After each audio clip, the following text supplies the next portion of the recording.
Every video and episode of the It's Cavalier podcast is made possible by my supporters over on Patreon. If you enjoy the show here today, consider signing up. You'll get early access, exclusive videos, podcasts, member shoutouts, and more. And as always, thank you for watching.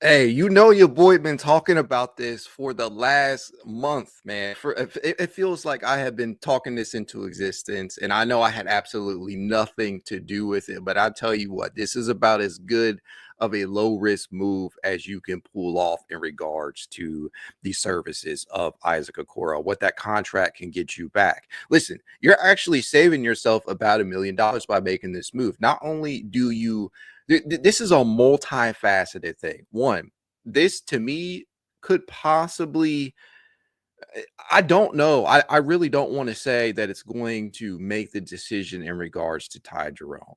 It is very, very possible that it can. I know the Cavaliers, they're essentially trading money here, right? You're dropping $1 million off in terms of Isaac Okoro for Lonzo Ball. But does that mean you cannot bring Ty Jerome back? I don't think so. I don't think that's what this necessarily means. What I do think it means, though, is that the Cavaliers backcourt just became that much more versatile. I mean, you guys know, like in that video that I dropped for Lonzo, about a week or two ago, I had mentioned that the price, if the price was solely just Isaac Okoro and maybe a first or second round pick or so, then yeah, I don't know. But in regards to the tie of it all, one would think that the Cavaliers made this trade with the idea of getting like size, playmaking, and defense out of that backcourt, and you're getting some shooting too, because Lonzo is not a terrible three-point shot. He can bring a lot of these things to the table, all in a concise package and on a relatively short contract, right? You can always pivot if you need to, but man, this makes me happy. This makes me happy.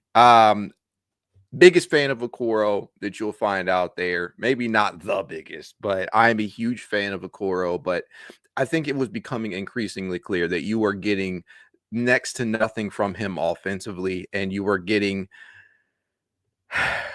in this deal, theoretically, you are getting a playmaker, somebody who can make his teammates better. You're getting very, very good perimeter defense out there. And I know we may not think of Lonzo as this lockdown defender, especially after these injuries, but he's still really, really good on that end out on the perimeter. And I know it may not have looked like that over in Chicago because they asked him to do a lot more than the Cavaliers are likely to ask him to do. But in terms of pure defense out on the perimeter, somebody you can throw a big, long body out on to shut the water off of a perimeter assignment, Lonzo is pretty good in that regard. We know Isaac does his thing out there, and I think sometimes even I myself might overrate his defensive capabilities. But if you just look at it from a pure analytical standpoint, Lonzo Ball actually graded in the 91st percentile in terms of perimeter isolation defense. His off-ball defense was pretty solid, 69th percentile. Pickpocket up there with the best of them. Ty Jerome brought a lot of that to the table this year. Lonzo was in the 90th percentile in regards to that, and passing lane defense, 89th percentile. That just speaks volumes about how he can change a game. That's defensive playmaking right there. He can make a lot of things happen in the backcourt. And the Cavaliers, they are uniquely structured to cover up for some of his deficiencies. They are uniquely structured to be able to manage his minutes in a way that Chicago and New Orleans and Los Angeles was not. So these injuries, yes, it is a huge risk that you are taking in regards to the injury of it all, because Lonzo essentially missed 2 seasons worth of basketball prior to returning to the court this year. And then he missed time on top of that this year. I mean, Lonzo has missed quite a bit of basketball. That I say all that to put that. He only played 35 games this season. He missed the 2022-23 season. He missed the 2023-24 season, but he did return to the court this year after subsequent surgeries, right? And entering his age 28 season, that is what we are getting out of Lonzo. He fits along the timeline of trying to construct a title contender. He adds length to that backcourt. He adds defensive firepower to that backcourt. He adds playmaking to that backcourt. He adds perimeter shooting to that backcourt. I love this. I get it. You're taking a huge chance, but guys, like for all the people out there sitting here bitching about how, Isaac doesn't bring anything to the table. Isaac is not a playoff rotational lock at the to begin with. Why not go ahead and take the shot on a guy who still has a lot of upside? And the Cavaliers are a team that is built to manage him. So this makes a ton of sense to me. Like I hate to see Isaac Okoro go. Still a huge fan. Hopefully Chicago, if they don't reroute him or if they don't end up just waiving him or figuring out something else or sending him somewhere else, hopefully they give him some time to further hone the skills that he needs to develop, because I still think Isaac still has some upside himself. But clearly the Cavaliers, they cannot afford to wait on guys to sit here and develop in real time, like on the back end of the rotation. Yes, that's a balancing act. You're attempting to do that, right?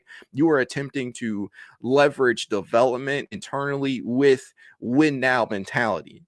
And the Cavaliers, with the East being what it is right now, why not take a move like this? This is about as low risk, high reward as it gets. Boom or bust, as they say, right? Well, entering the 2025 NBA draft, what was I saying? Man, we need to be able to address two positions, the guard group and the center. We did not get a center in that draft, but one of the things that we did get was a potential replacement for Sam Merrill. Now, what this could potentially do, I'm a little confused on what this means for the potential of Ty Jerome, but you got Proctor as well. So I don't know. Does this signal that you're completely ready to move on from both Merrill and Jerome? Does it mean that you're willing to bring Merrill back and let Proctor develop, and you have your ready-made point guard in Lonzo Ball and an option in Craig Porter Jr. should that not work out?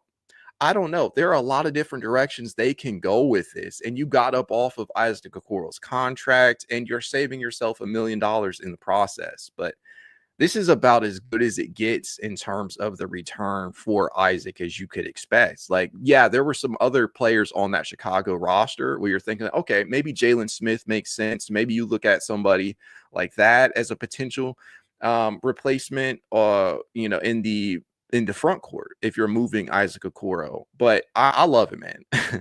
I love it. I think that you, at the very least, because I was always talking about, even if you brought back Ty, you needed at least one more additional ball handler, because one thing that you did not want to do is go into next season with Craig Porter Jr. as your only option at point. I love the potential that Craig Porter Jr. has. I just don't think that he is all the way there yet to be given the full keys to run that second unit. I would not have trusted Cleveland if they went that route. You have to be able to facilitate things in a steady manner and not just lump the whole responsibility on him. So to me, you have a couple of different routes you can take here. You've essentially swapped the salaries. So you can bring Ty Jerome back, and you also have that additional size. That Ty is at 6'5". Lonzo, he's not a small dude himself. Lonzo is measured right now at 6'6". I mean, he's got the length out there. This just makes too much sense. So your backcourt, you could potentially be looking at a backcourt of Darius Garland, Donovan Mitchell, Ty Jerome, Lonzo Ball, Craig Porter Jr. How fucking good does that sound? Again, I don't want to speak things into, I'm speculating. Obviously, I'm just speculating at this point in time, but I think this could signal potentially a couple of different moves can now be made, right? If you're thinking that Darius Garland is going to be moved because we acquire Lonzo Ball, you've lost the plot. You don't move Isaac Okoro, you don't acquire Lonzo Ball and think, oh yeah, the DG is good to go now. We can ship him off. That's not how things work. Darius Garland is, if you're going to move Darius, you're looking at completely different archetype to get. But what you can say now is that if you do move Darius Garland in a subsequent move down the future, you do potentially have a ready-made option that can play make and facilitate, that can take up some of those playmaking duties. Like, and what we were already thinking is if you move Darius Garland, you're going to have to get like a high-level wing back. You're going to have to get a serviceable playmaker back in that trade. But I don't think this move even comes close to signifying that Darius Garland is on the move. This is specifically just getting value out of Isaac Okoro and addressing a positional need. And one of the things that you needed to do was go out there and acquire a ball handler. And Lonzo Ball, regardless if you think he can stay healthy or not, this is a great risk to take. Again, when in terms of the pure analytical side of things, 91st percentile in perimeter isolation defense, 89th and 90th in pickpocket rating and passing lane defense. In terms of the playmaking, B-Ball Index grades him in the 94th percentile in passing versatility. That's 36th out of 564 players. In passing talent, he rated in the 76th percentile. And this is, again, in limited play from just last season. But this just makes too much fucking sense, man. I love it. And you guys know I've been all over this. And this certainly had nothing to do with me. But I'm glad that Kobe, Altman, and company, kind of see things in a similar fashion, where they needed to go out there after watching that Indiana series and watching Cleveland struggle to deal with that press without another solid ball handler, with Darius Garland missing time in that series and clearly being hampered. They watched Ty Jerome struggle. The only real ball handler that you could trust in that series was Donovan Mitchell. And I do think a lot of people believe that Craig Porter Jr. should have been given more run in that series. But even with Craig, like, Craig is, for as big as he plays, Craig is still undersized, 6'1". This really kills multiple birds with one stone. You get size in your backcourt, you get playmaking, you get defensive versatility, you get positional versatility, and you move up off of Isaac Okoro's contract. So this is a lot of things. This is a lot of things that you are acquiring potentially in Lonzo Ball, but to me, it is a risk worth taking. And yeah, we can sit here all the live long day and talk about how many games Lonzo has missed. But again, I ask you, just think about this logically. Cleveland, they offer a very unique structure here in terms of that backcourt, where they can afford Lonzo the ability to not have to overexert himself. Yes, a lot of the injuries that he has suffered, you can't necessarily plan for. It happens. But at the end of the day, and I know a lot of people hate when I say that, but at the end of the day, it's a risk worth taking, because Isaac was never going to be a playoff lock. Now, some of y'all out there was telling me, and I'm sorry, I was going to toot my own horn, dude, just a little bit. Some of y'all was telling me I was crazy for thinking this deal should be even in the equation, or that Lonzo would not have been worth trading for. And to that, I say, give him a chance. Number one. Number two, we good, man. We good. This is nice. I just think that for Isaac, this is about as good of a return as you can expect to get. You're saving salary, $1 million or so. It gives you a lot of different options from a positional standpoint. Like, I just love this. I just love this so much. There's not much else without beating a dead horse that I can say about it. I hope you guys are excited, as excited as I am. But I could not get on this live stream after watching this happen, because I'm sitting here, I'm having discussions with people like, hey, we might be losing Ty Jerome, or we might be losing Sam Merrill. And in one scenario, in the most likely scenario prior to this happening, I was thinking, okay, we're going to get Ty Jerome back, but we're probably going to lose Sam Merrill, which I was okay with, because one, you're likely to get Tyrese Proctor to ease himself into that role. He may not have been able to replicate exactly what Sam brought to the table from day one, but I think that he would have developed into that over the course of this year and beyond. And then you would have likely brought in a veteran on a minimum to try and fill some of that role. Tyson Jalen Tyson would have been given some run there, and you got some other options on your bench that you could potentially look at. But no way, no shape or form in my mind did I expect this to actually go through this morning. It was just something on the radar. So now, if you are Cleveland, you have addressed your need for a backup ball handler. If I'm Cleveland right now, and I know this is a huge risk from an injury standpoint, what I'm doing, I'm calling Larry Nance Jr. up right now, and I'm saying, bro, we have a title contender here. The East is wide the fuck open. Go out and sign that veteran minimum, Larry. Come back to Cleveland. You are versatile. You can offer spacing. You can offer rebounding. Go out there and get Larry Nance Jr. at this point. Somebody like that. I love it. And you've had a solid offseason at that point. I don't think that you did not have to enter this offseason after watching what happened to Boston and Tatum and then potentially taking a gap year and watching what's going on with Indiana and Tyrese Halliburton and watching some of the other moves that have been made in the Eastern Conference. There are some teams that can still be a threat. Orlando is right up there after what they've done. Atlanta may take a leap up there, but I don't consider them a contender as of right now. That's really it. Milwaukee, they're in a state of flux right now. There's nobody else in the Eastern Conference that I feel can beat Cleveland in a 7-game series fully healthy. That's how I feel. So you entered this offseason. Yeah, you could have made the big change. But a lot of times what ends up pushing teams over the top is these small little moves. These small marginal moves at times. It doesn't always have to be a big move. And this is a unique one, right? Because not only do you address a positional need, but you have dropped some salary too. You're taking a risk, huge risk. But but when you really look at the grand scheme of things, it is a risk we're taking because Isaac was by far, anything from a playoff rotational lock. And you already entered. I had already, as big of an Okoro fan as I was, still am. You entered this offseason probably asking yourself the same thing as I did, or trying to talk yourself into the same reality as I did. And that is that you are likely to lose one of Dean Wade or Isaac Okoro. You're probably not going to end up losing both or looking to move up off of both. And they still could. Make no mistake. Dean Wade could still be on the move too. But I always thought that you probably were going to return next season with at least one of those guys on the roster, and the one that could actually probably get you more in terms of value was likely to be Isaac Okoro, because he is still younger than Dean Wade. There's still some type of potential, and the salary matching in terms of like impact players. He was always going to be the one that could potentially bring you back more. Dean Wade just sounded like the one that might have been easier to trade because of his contract. So this makes a ton of sense.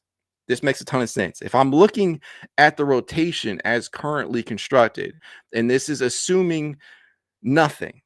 I'm just talking about the guys that we have on the roster right now. Darius Garland, and take the health equation out of it. Darius Garland, Donovan Mitchell, DeAndre Hunter, because I do believe DeAndre should be starting next season. You have to assume that Evan Mobley and Jarrett Allen at this point probably return. So you got your starting five right there. You got Max Strus off the bench, Jalen Tyson, and Lonzo Ball.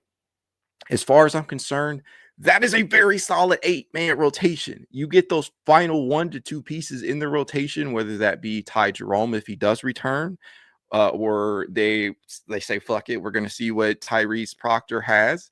And you have a good rotation. Dean Wade probably still around, probably can give you some minutes, but do not rely on him to be a backup 4-5. And then you acquire some vet minimums. Hopefully Larry Nance Jr. is right up there. If you get Larry Nance Jr. as your backup 4-5, we are cooking. Kobe Altman already cooking. Now, he has redeemed himself from that draft. Because listen, I was really, really, really pissed that we did not get a backup 5. And I get it, the whole draft and stash thing from a roster spot standpoint. There are a ton of people saying, oh, we don't have the roster spots. We don't have the capital. We don't have the 2-way spots available. I was ready to say a punt on one of the 2-ways that we had for a backup center and putting him on a 2-way. If we could have acquired a backup 5 and to develop I was not going to enter the season expecting said backup five to actually contribute this year, but I wanted one in-house to develop over the next 1 to 2, 3 years. So yeah, this fills some needs, and it also ends up like ending the chapter of Isaac Okoro. Sucks to see him go, but I feel good knowing the return that we got. And so, oh man, this is just some good. This is a good feeling right now, a really good feeling. I had so many people popping up in my mentions as soon as this happens. Say, "Oh man, you spoke it into existence." I'm stoked right now. I am so stoked right now about what is occurring because I did not wake up feeling like this was going to be the case. Like I was expecting free agency to roll around and we get some news on Ty Jerome and Sam Merrill, but this appears to be a 1-for-1. I don't think that there's going to be anything else out there in terms of what is going to be added to this. But if it is a 1-to-1 swap, I fucking love it, man. Like you didn't have to add any additional draft capital to it. And you guys can correct me if I'm wrong, but I'm just going off of what I'm seeing on the timeline right now. So if it is truly just a 1-for-1 swap, I think you have to feel really good about this because you did not have to rid yourself of any additional capital in terms of draft picks. Because what was being reported is that just to get up off of Isaac's contract, you were going to have to attach a second rounder or two just to be able to facilitate that type of move. And we weren't quite clear whether or not it was actually going to be a salary dumping move, a salary shedding move, or a move to actually acquire a contributor. And this is a case right now where you have acquired a playoff level contributor. And I do that might sound sacrilege to some of you out there, but I do believe as long as you can keep Lonzo Ball upright and healthy, and I think the Cavaliers are uniquely suited to do that, I do believe that he is a playoff rotational lock. Again, a lot of different things that are, that hinge on some of the other decisions that they now have to make. Does this mean that Cleveland is going to let Ty Jerome go? Does it mean that they're going to let Sam Merrill walk? Does it mean that Dan Gilbert is, is going to scoff at the notion of paying Ty now that you have Lonzo? I don't know. These are all questions that are going to need to be sorted out, but if anything, you should feel really good about this acquisition because Isaac was not going to be somebody that that was going to be counted on come the playoffs. Just not going to happen.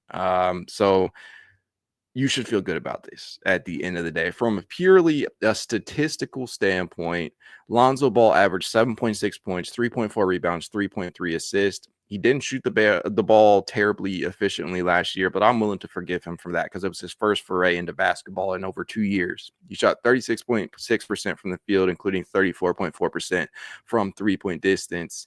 But again, some of the grades from an analytical standpoint paint a really good picture of him. Really high, graded really highly as a playmaker just last year, graded really highly in the perimeter defense area, graded solidly in terms of the perimeter shot making.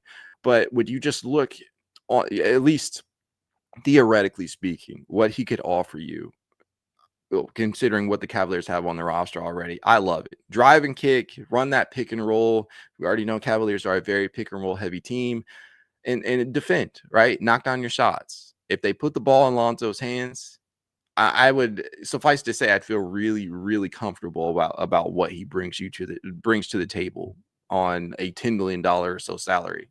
This is about as good as you could hope for the contract of Isaac Okoro in a return. So there's not a lot to say. I'm purely running off of emotion right now because I did not feel like this was going to actually happen. But it is good to know that Kobe Altman is not sleeping like a lot of people feel like he has been over the last couple of days or so with some of these other moves that teams are making. But purely on paper, this makes a ton of sense. So now if you can acquire a backup five, a guy that can soak up some, a solid 10 to 15 minutes come the playoffs from the 4-5, you're good.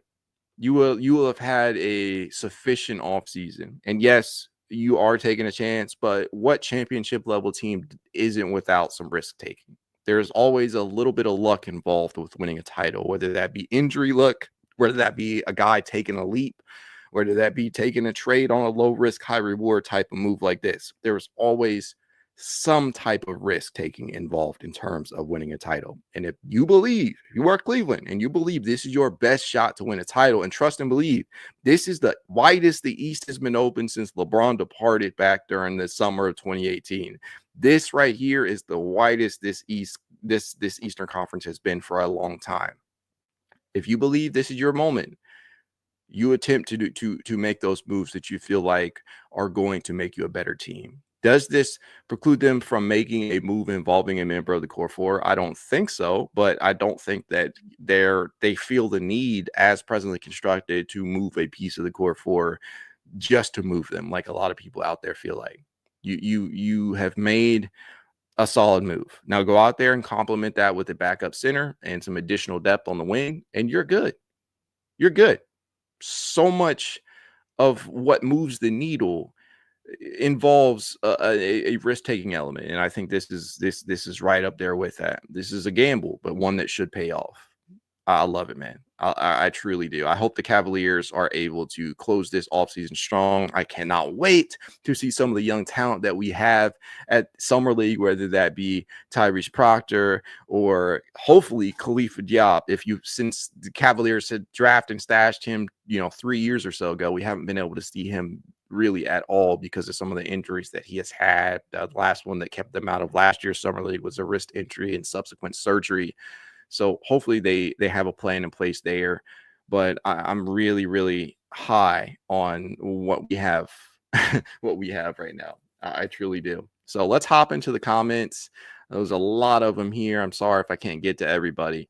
Nick says, this is a good trade bit for the love of all that is holy. Can we get a backup big? That's where I'm at. If you acquire a backup 4-5, somebody you can soak up minutes in both positions, preferably, you're good. Larry Nance Jr. is the top of my list. Get him to sign on the dotted line. Coach Tom says, horrible move. Coach Tom, I hope that your mind has changed the minute that Lonzo takes the court. I truly do. CJ says, let's go. No cap. OVO says, let's fucking go, Cavs. I'm right there with you, bro. I'm right there with you. Derby Entertainment says, I like it, but I don't like it. I don't know how, maybe you feel indifferent. All I can say is ask yourself this question. Was Isaac Okoro a lock to play in the playoffs? To me, I equate that as the same as a guy missing time, right? At this point in time, nobody's going to care about the regular season for Cleveland in 2025-26.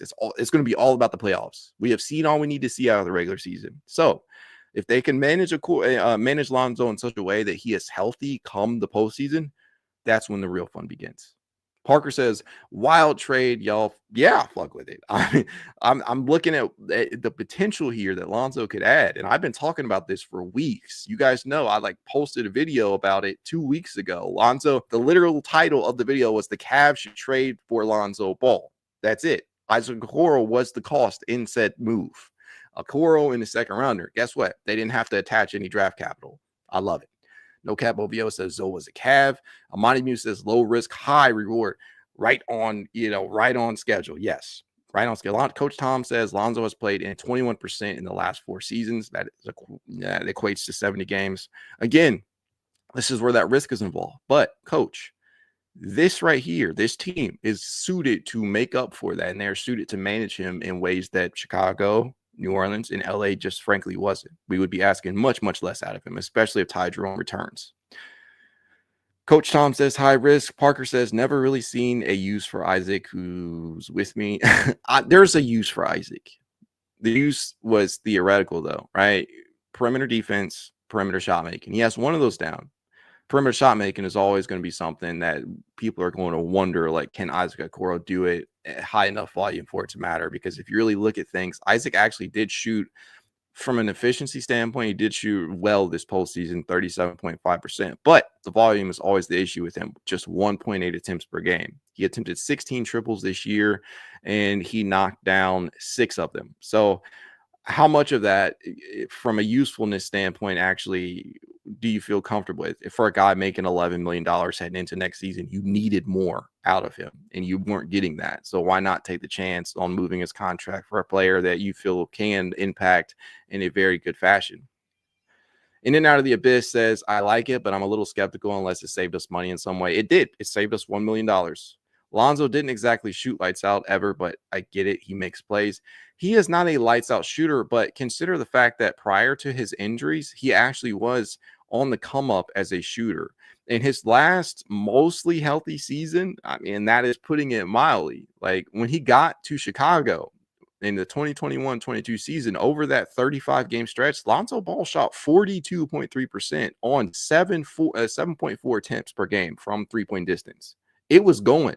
It was trending upward from his rookie season through that year. Rookie year shot 30.5%. Second year, 32.9. Third year, 37.5. Fourth year, 37.8. And then fifth year, 42.3. There was an upward progression or trajectory, rather, every single year. And he was coming off of 2 straight missed seasons this past year where he shot 34.4. So I'm not going to be too hard on him in regards to that. So I do think that he adds as a off-ball shot maker. He's not really an all-ball guy, mostly off-ball. Jay Quest says, you called it, bro. I did. I feel good. It feels good to call one like that. Tune In Sports says, wow. Steven Van Cal says, Ball to Cavs is crazy work. I don't think so. I love it. This is a W for Kobe Altman as far as I'm concerned. OTWTK says, fire. It definitely is.